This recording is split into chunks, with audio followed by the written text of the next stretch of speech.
पिछले कुछ महीनों से सैटर्न पाइसेस में डायरेक्ट चल रहा था। इस दौरान शायद आपकी ज़िंदगी में धीरे धीरे ऐसी तब्दीलियां आई होंगी जिन्हें आपने उस वक्त इतनी अहमियत ना दी हो।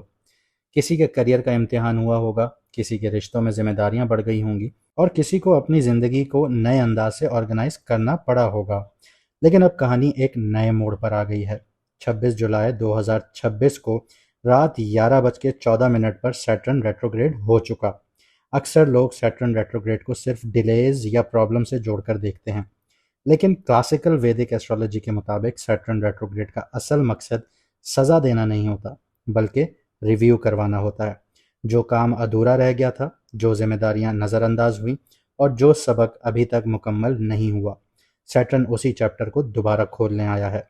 लेकिन इस दफ़ा का सैटर्न जो रेट्रोग्रेड है, एक और वजह से बहुत ख़ास है। रेट्रोग्रेड की शुरू के चंद दिनों में मार्स टॉरस में मौजूद होगा और सैटर्न की तीसरी नज़र सीधी मार्स पर होगी। यानी इस ट्रांजिट की शुरुआत ही एक्शन और डिसिप्लिन के दरमियान एक ताकतवर तकरार से होगी। मार्स हर चीज़ में जल्दी करवाना चाहेगा, क्योंकि मार्स की नेचर ही एक्शन लेना है, जबकि सैटर्न हर कदम को वक्त, सब्र और प्लानिंग के साथ देखना चाहेगा। और फिर 2 अगस्त को मार्स जेमिनी में एंटर कर जाएगा। यानी सैटर्न रेट्रोग्रेड का पहला हफ्ता और उसके बाद का सफ़र एक जैसा नहीं रहेगा। इसके साथ साथ एक और बहुत अहम बात आपके लिए समझना ज़रूरी है। सैटर्न इस वक्त पाइसिस में है और पाइसिस जुपिटर का घर है। सिर्फ इतना ही नहीं, सैटर्न अपनी 10th नज़र से सजिटेरियस को देख रहा है और सजिटेरियस भी जुपिटर का घर है। यानी सैटर्न इस वक्त जुपिटर के दोनों घरों में कार्मिक हिसाब को एक्टिव कर चुका है। लेकिन जुपिटर भी खामोश नहीं है। जुपिटर अपनी सबसे ताकतवर पोजीशन में है, यानी कैंसर में एग्जॉल्टेड है और अपनी 9th एस्पेक्ट से 9th नज़र से सीधा पाइसेस में बैठे सैटर्न को देख रहा है। यानी एक तरफ सैटर्न अकाउंटेबिलिटी मांग रहा है और दूसरी तरफ जुपिटर हिकमत, रहनुमाई और बेहतर फैसले करने की सलाहियत भी दे रहा है। इस वीडियो में हम सिर्फ ये नहीं देखेंगे कि सैटर्न किस घर में बैठा है, हम ये भी समझेंगे कि सैटर्न की तीसरी, 7वीं और 10वीं जो नज़र है आपके मून साइन के किन घरों को एक्टिवेट कर रही है।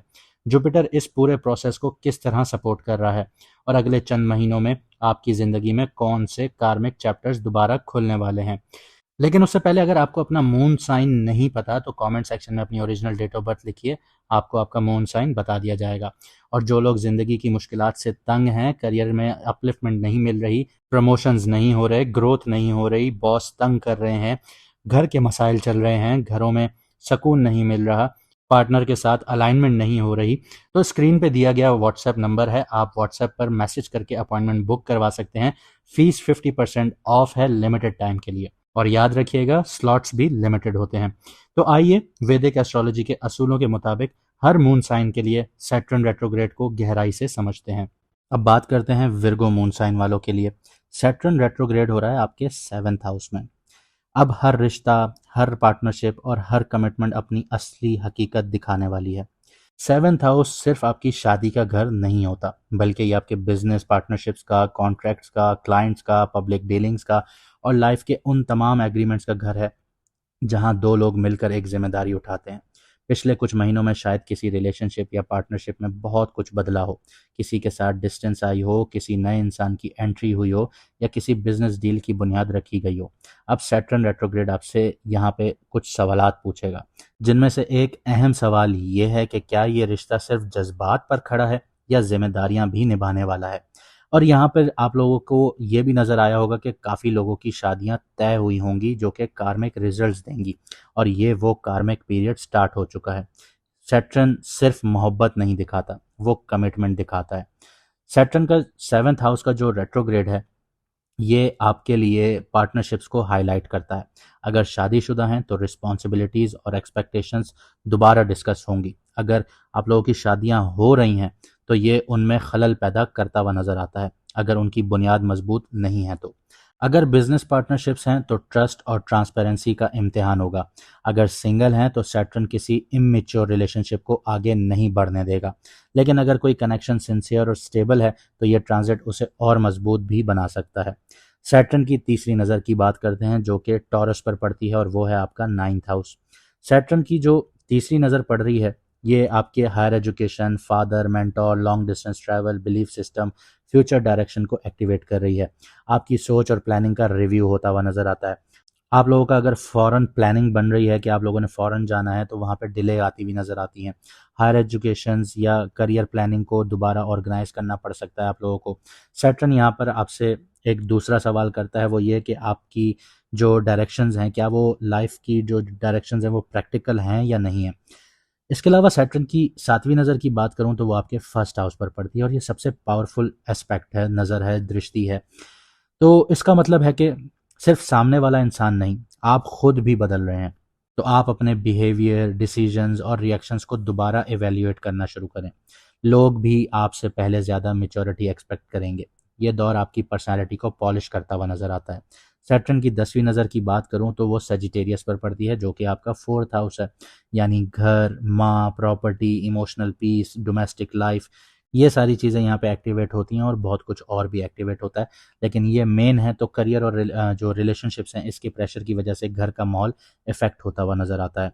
प्रॉपर्टी या रिलोकेशन के मामलात में डिले होते हुए नज़र आते हैं। मदर की हेल्थ या इमोशनल वेलबींग पर भी तवज्जो देने की बहुत ज़रूरत नज़र आती है यहाँ पे। सैटर्न चाहता है कि घर की बुनियाद मजबूत हो। अगर घर की बुनियादें कमज़ोर हैं तो यहाँ पे घर गिरता हुआ नज़र आता है। लेकिन अगर आप लोग उसको संभाल लें तो ये चीज़ें संभल भी सकती हैं। यहाँ पे जो एक प्रोटेक्टिव लेयर आ जाती है, इन्फ्लुएंस आ जाता है, वो जुपिटर का आ जाता है। जुपिटर एक्सॉल्टेड है, एक सबसे मजबूत घर में बैठा हुआ है, वो है आपका 11th हाउस। 11th हाउस किस चीज़ का घर है? वो इनकम है, गेन्स हैं, नेटवर्किंग है, फ्रेंड्स हैं, आपके लॉन्ग टर्म गोल्स हैं, इन चीज़ों को एक्सपेंड करता है। ये बहुत सपोर्टिव पोजीशन है आप लोगों के लिए। अगर आप सही लोगों के साथ काम करते हैं तो नई अपॉर्चुनिटीज़ आपको मिलती हैं। नेटवर्किंग और प्रोफेशनल सर्कल से फ़ायदा मिलता हुआ नज़र आता है। और जुपिटर अपनी जो 9th एस्पेक्ट है, उससे सैटर्न को सपोर्ट कर रहा है, यानी आपके 7th हाउस को देख रहा है। यानी रिलेशनशिप का इम्तिहान तो होगा, लेकिन सही लोग भी ज़िंदगी में आते हुए नज़र आएंगे।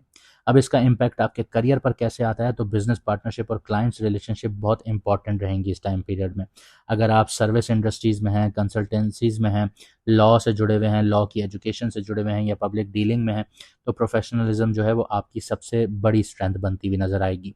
फाइनेंस की बात करूं तो इनकम में धीरे धीरे स्टेबिलिटी आ सकती है। नेटवर्किंग और कोलैबोरेशन से फाइनेंशियल ग्रोथ के चांसेस बढ़ते हुए नज़र आते हैं।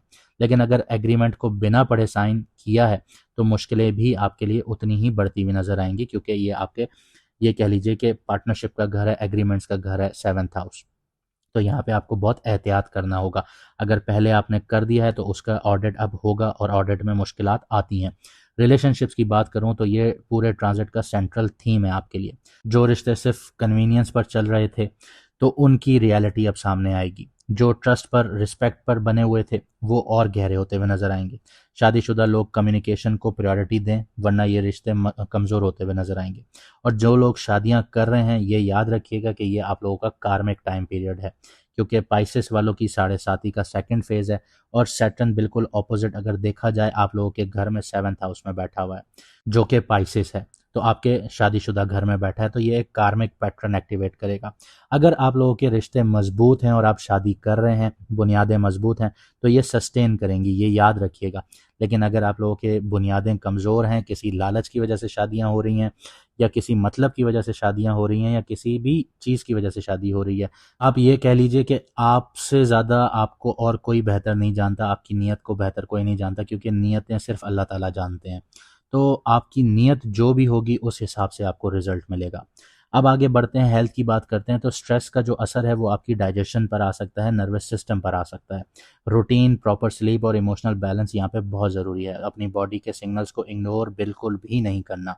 अब मैं आपको कुछ एक्शन प्लान्स बता देता हूँ, इनको अपनाइए तो आपके लिए थोड़े से मामलात बेहतर होते हुए नजर आएंगे। हर रिलेशनशिप में क्लियर कम्युनिकेशन रखना है आप लोगों ने। बिजनेस एग्रीमेंट्स को डिटेल से रिव्यू कीजिएगा। लॉन्ग टर्म प्लानिंग को प्रैक्टिकल बनाइएगा। घर और करियर के दरमियान बैलेंस रखिएगा। अपनी पर्सनालिटी और रिएक्शंस पर काम कीजिएगा। ये चंद चीज़ें हैं, इन पर काम कीजिए। ये जो रेट्रोग्रेड है, इससे गुजरने में आसानियाँ पैदा होंगी। उम्मीद करता हूँ आपको वीडियो पसंद आई होगी। अगर आप लोग अपॉइंटमेंट लेना चाहते हैं तो व्हाट्सएप का नंबर आपकी स्क्रीन पर आ रहा है, मैसेज करके अपना अपॉइंटमेंट बुक करवा लीजिए। फीस 50% ऑफ है और लिमिटेड टाइम पीरियड के लिए है और लिमिटेड स्लॉट्स हैं। मुझे दीजिए यहाँ से इजाज़त, मिलते हैं अगली वीडियो में सितारों के सफ़र पर।